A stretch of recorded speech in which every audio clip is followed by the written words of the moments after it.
Some of the people who made today possible came by, and I think, oh, Kevin, welcome. How are you? So Kevin and Heath weren't here except in spirit, but Cindy, of course, was, and Brent was, and Jim was, and they were part of two slim majorities that made what I called then Indiana's Louisiana Purchase possible, and thinking back over these last 5 years, that term and others we used applies more than ever. I just want to start by waving around two props. One is, which is on that stand there too. I couldn't bear to throw this out.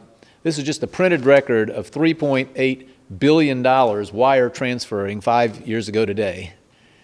Regulations, I learned that day, prohibit sending $1 billion in a single transfer. So it had to be broken up into installments, which came a minute or two apart, of $999, $999, $999 times 4 plus some change.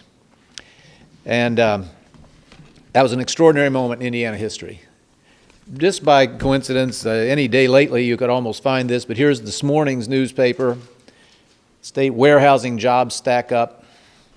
These two pieces of paper are not unrelated. When I called major moves the jobs vote of a generation, I meant it. Thousands of construction workers are at work today and have been for the last 5 years in a record building boom in our state, but those are not even the most important jobs. The most important jobs are those like these that will come and are coming to Indiana because the crossroads of America got serious about infrastructure. Indiana is the envy of America today. Articles are written every day about the infrastructure crisis, the crumbling of our roads, and the harm it's doing the American economy. That we can't move goods and people as fast as we'd like to. And we look forward to not being the exception. We hope other states do find their own solutions, or our nation does. It's a very important national problem. But just to sum up what we see on this 50th year anniversary, over 100 new major roads projects, including those that had been on the drawing board for generations. US 31, the Hoosier Heartland Corridor, the Fort to Port Road, I-69, and others.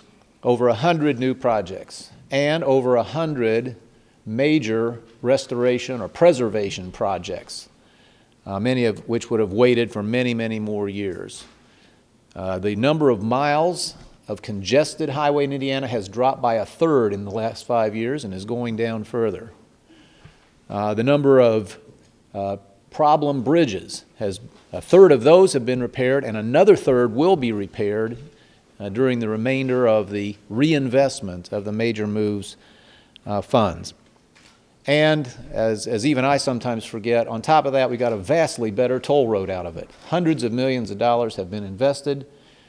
We have a new state police post and 25 more troopers, so more safety than ever before. Electronic tolling for the first time, and those improvements will continue during the remainder of the lease.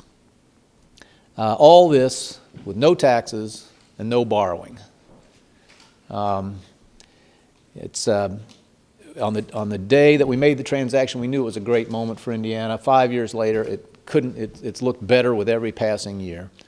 And I'm just so grateful to the legislators who helped make it happen, and to the outstanding people of INDOT. Mike Klein is here today, its current leader. They are doing a remarkable job. They're the model of America. Now, they have a different assignment than any INDOT before them and any other highway department I know of. Instead of rationing scarcity, they are having to manage efficiently record budgets year after year after year. The budget for road building in Indiana this year is $1.5 billion. That is 2 to 3 times the historical average.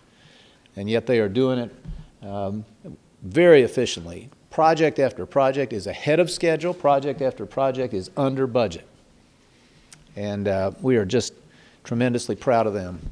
So we thought it was worth marking this anniversary, and in doing so, to make one last point.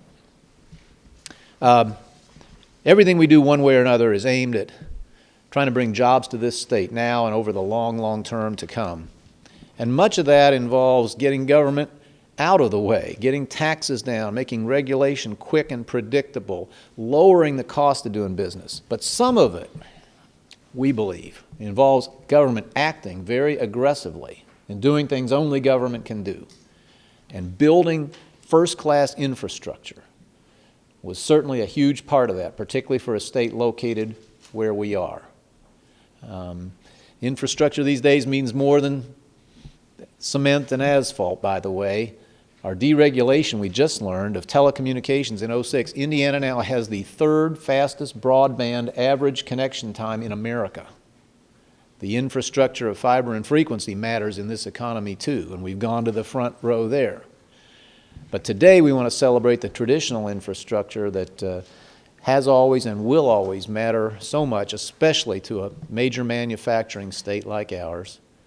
And it's a day for satisfaction, but it's a day for resolve to keep moving forward and try to capitalize on the opportunity that all these new facilities make possible.